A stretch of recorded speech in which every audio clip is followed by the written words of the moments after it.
Halo, apa Halo, apa kabar? kabar? Kembali Kembali bersama bersama saya, saya, Reva Reva Santika, Santika, dalam video dalam video tutorial tutorial pemrograman web. web. Pada Pada kesempatan kali ini, saya akan membahas materi pertemuan 6, yaitu tentang JavaScript. Karena Karena pembahasan tentang materi ini cukup panjang, maka materi ini akan terdiri dari dua video. Dan pada video pertama kali ini, yang akan dibahas adalah tentang pengenalan JavaScript, kegunaan dari JavaScript, penempatan JavaScript, statement JavaScript, variabel, operator aritmatika, logika, perbandingan, dan teks, juga membahas tentang komentar.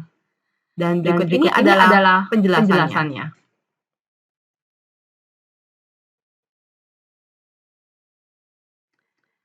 Oke. Pertama adalah kita akan bahas tentang pengenalan JavaScript. Bahasa pemrograman web yang bersifatnya client-side programming language. Pemrograman dilakukan oleh klien atau browser.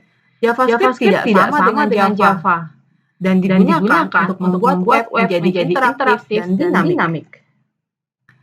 Kegunaan JavaScript bisa untuk animasi sederhana, validasi form inputan, menampilkan pop-up Windows, menampilkan dialog konfirmasi, menampilkan alert, menangani event handler pada objek HTML, untuk eject, kemudian membuat halaman web yang interaktif.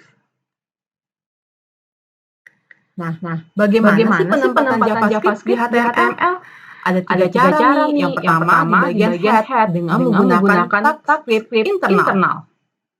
Kemudian di bagian body juga bisa menggunakan event handler atau tag script internal. Kemudian juga bisa menggunakan eksternal disebutnya menggunakan tag script src. Dan kita akan bahas satu persatu.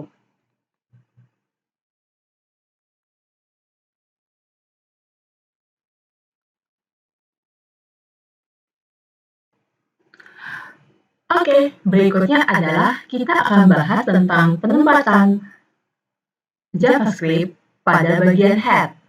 Oke, seperti contoh yang kalian lihat di depan, di sini saya sudah punya sebuah dokumen HTML di mana saya punya title-nya adalah internal dan saya menempatkan strip JavaScript-nya di script type text JavaScript alert selamat datang.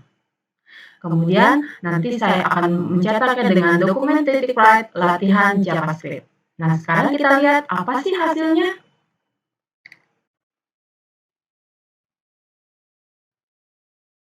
Oke, maka nanti akan keluar adalah selamat datang dan latihan JavaScript. Oke, jadi pada saat program ini dijalankan, maka si JavaScript akan mengerjakan perintah mencetak selamat datang, kemudian setelah itu nanti akan muncul jendela dialog, kemudian klik OK, nanti akan muncul tulisan latihan JavaScript. Oke, kemudian bagaimana penempatan JavaScript di bagian body? Untuk di bagian body, saya menggunakan body onload, alert, welcome.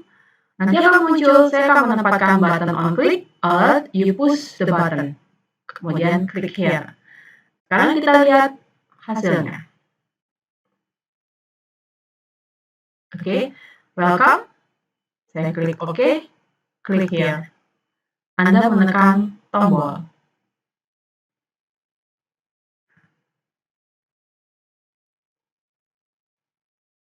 Oke, kemudian bagaimana penempatan JavaScript untuk eksternal. Nah, untuk eksternal ini saya buat dulu sebuah kode JavaScript yang saya panggil dengan nama pesan.js. Saya punya sebuah function yang saya namanya adalah hello. Kemudian sini ada pesan alertnya adalah pesan dari saya, pesan dari revaragam.santika.js. Saya simpan function tersebut dengan namanya adalah pesan.js. Kemudian saya panggil di dokumen HTML. Oke, saya panggil script src pesan.js. Kemudian button on click nanti akan munculnya adalah hello. Saya memanggil function dari hello-nya. Kemudian nanti akan ada tulisan ada tombol click this. Sekarang kita lihat hasilnya. Oke, klik this. Nanti akan muncul isi dari function yang saya buat, pesan dari revaragam.santika.js. Cukup mudah dipahami bukan?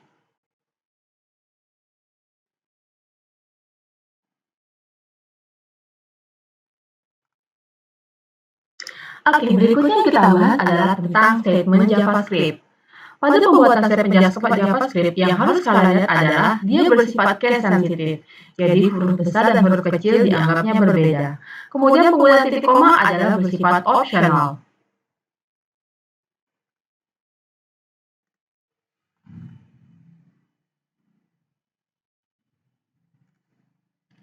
Berikutnya adalah kita akan bahas tentang variabel. Variabel digunakan untuk menampung data. Tidak boleh sama dengan reserved word. Maksudnya adalah penulisan nama atau pemberian nama variabel tidak boleh sama dengan kata-kata yang sudah didefinisikan oleh JavaScript. Variabel juga bersifat case sensitif. Tidak boleh ada spasi dan diawali dengan oleh huruf atau underscore. Sebagai contoh, X sama dengan 0, variabel total sama dengan 100. Nah, sekarang kita lihat bagaimana sih penulisan variabel di dalam JavaScript. Sebagai contoh, penulisannya adalah kita buat var panjang, koma, tinggi, titik koma.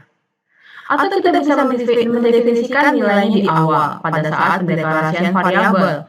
Var panjang sama dengan 200, titik koma. Diakhiri dengan titik koma. Var tinggi sama dengan 150, titik koma.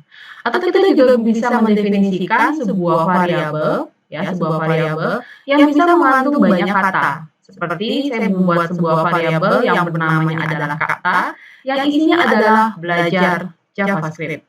Cukup mudah bukan untuk membuat variabel? Oke, berikutnya adalah kita masuk ke materi tentang operator aritmatika. Pada dasarnya operator aritmatika sama pada saat kita belajar algoritma dan pemrograman. Ada aksinya, ada penambahan, seperti contoh X sama dengan Y plus Z, pengurangan min, X sama dengan Y min Z, ada perkalian, dan juga ada pembagian. Tentu kalian sudah paham kan soal operator aritmatika?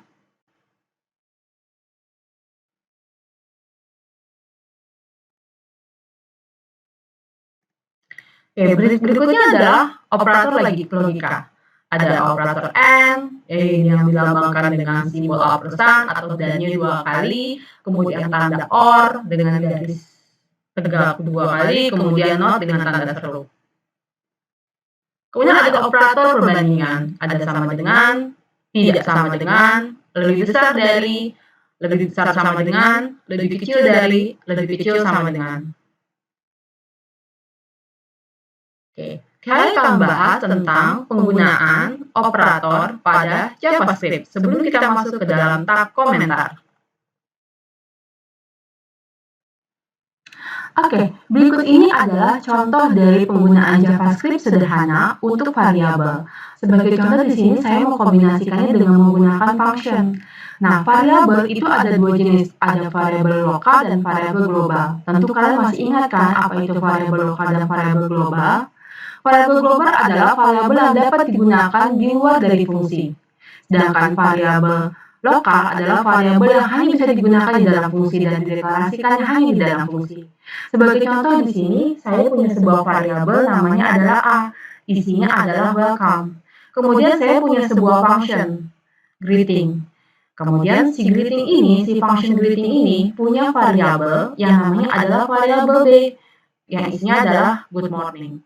Kemudian ada perintah untuk mencetak dokumen write A. Oke, sekarang kalian tebak mana yang variabel lokal dan mana yang sebutnya sebagai variabel global. Ya, benar sekali. Variabel global adalah variabel A sama dengan welcome. Sedangkan variabel B disebutnya sebagai variabel lokal. Oke. Nah, kemudian ada perintah pemanggilan fungsi dari greeting. Pada saat pemanggilan fungsi greeting, dia membaca isi dari function greeting. Isi dari function greeting adalah dia memiliki variabel B, kemudian dia juga memiliki penugasan dokumen write A. Di sini karena si variabel A adalah variabel global, maka dia bisa dipanggil oleh fungsi. Oke, maka nanti akan cetaknya adalah welcome. Oke, kemudian dokumen titik write B apakah bisa tercetak? Karena si write B sifatnya adalah dia sebagai variabel lokal. Oke, sekarang kita buktikan dari running program berikut ini. Oke, maka yang tercetak adalah hanya welcome saja. Sedangkan yang good morning tidak bisa ditampilkan. Kenapa? Karena variabel B bersifat lokal, hanya bisa dikenal di dalam function greeting ini saja, dan tidak bisa dipanggil di luar dari fungsinya. Sampai sini, paham kan? Oke, berikutnya adalah penggunaan variabel untuk operator-operator yang sudah disebutkan tadi. Sebagai contoh di sini, saya sudah punya variabel A sama dengan 20, B-nya sama dengan 8. Kemudian saya punya sebuah variabel C yang digunakan untuk menampung hasil dari proses antara A persen B. Oke, masih ingat apa sih persen B itu? Ya benar, persen B adalah modulus, sisa hasil bagi. Maka 20 modulus 8, berapa hasilnya? Hasilnya adalah 4. Kemudian dokumen titik write nilai A++, oke, kemudian BR. BR itu adalah untuk pindah baris. Oke, nah A++ masih ingat kan tentang incremental? Plus di depan dan plus di belakang. Oke, pada saat pemanggilan seperti ini, A++ berarti A++ sama dengan A sama dengan A+1. Tapi karena plus-plusnya di belakang, maka dia tidak langsung mengupdate nilai. Oke, maka pada saat ini yang tercetak adalah nilai A-nya adalah 20. Pada saat dipanggil A-nya berikutnya, maka dia akan berubah nilainya menjadi 21. Oke, sekarang kita buktikan dari hasil runningan program berikut ini. Oke, saya bilang tadi 20 modulus 8 sama dengan 4. Nilai A++ sama dengan 20, maka nilai A berikutnya pada saat dipanggil nilai A-nya akan mencetak nilai A yang terbaru. Sekarang kita kembali lagi ke jika incrementalnya plus-plusnya di depan. Dokumen titik pada saat melakukan proses pencetakan, kita akan mencetak tulisan dokumen titik write nilai plus B. Karena plus-plusnya di depan, maka dia akan langsung mengupdate nilai. Beda dengan yang plus-plusnya di belakang.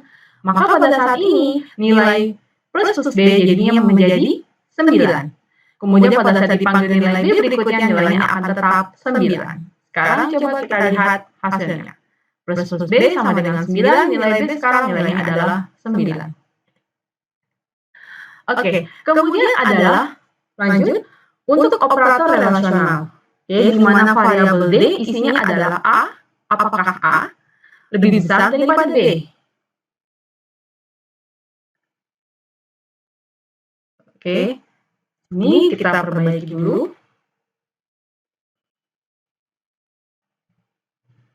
Oke, maka kita akan lihat hasilnya. Oke, maka apa hasilnya? Oke, 20 lebih besar daripada 8, hasilnya sama dengan true. Oke, sekarang kita lanjut lagi.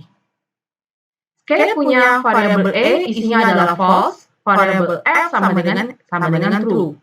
Di sini ada kondisi G sama dengan E, N, F atau E dan F.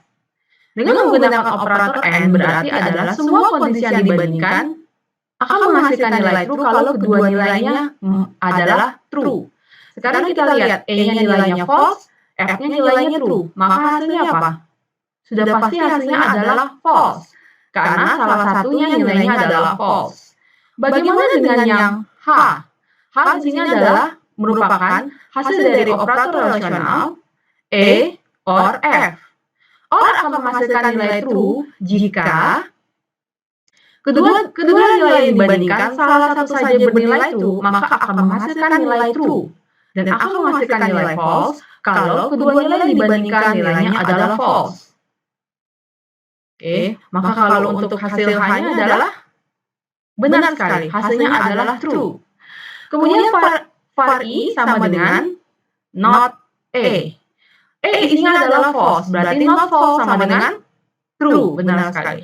Maka nanti pada saat pencetakan hasilnya G adalah false, H hasilnya true, dan I juga hasilnya adalah true. Kemudian ada perintah A plus sama dengan B. A plus sama dengan B itu sama dengan A sama dengan A ditambah P. Nah, ini adalah penggunaan komentar. Oke, jika kalian ingin menggunakan komentar hanya satu baris, maka kalian bisa menggunakan garing dua seperti ini, atau garis miring dua seperti ini. Oke, tapi jika kalian ingin menggunakan komentar lebih dari satu baris, oke, kalian bisa menggunakan perintah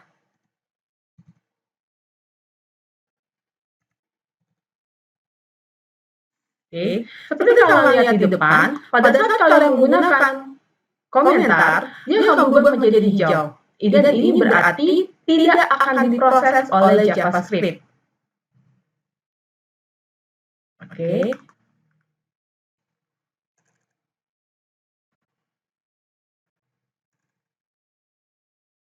Saya ulang gitu. Oke. Maka pada saat pencetakan, yang saya panggil adalah nilai A-nya. Berarti A plus sama dengan B. Nilai A-nya adalah nilai yang terbaru. Tadi kan kita sempat ada penambahan di sini A++. Berarti nilainya adalah 21, benar sekali. Kemudian nilai B, tadi terakhir berapa nilainya? 9. Berarti 21 plus 9 sama dengan 30. Benar sekali, nilainya adalah 30. Kemudian variabel hasil sama dengan A lebih besar dari B. Oke, di sini kan lihat apakah A lebih besar dari B atau A lebih kecil dari B. Kemudian dia akan tercetak hasilnya. Kita akan memanggil isi dari variabel hasil. Oke, sekarang kita lihat hasilnya. Oke, dan ini adalah hasilnya. A plus sama dengan B, hasilnya adalah 30. A lebih besar daripada B. Cukup mudah dimengerti bukan?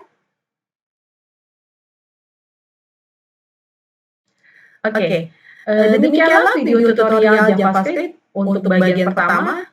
Sampai jumpa lagi di pertemuan berikutnya. Jangan lupa like dan subscribe untuk terus update materi-materi dari Reva Ragam Satika. Oke, sampai jumpa lagi.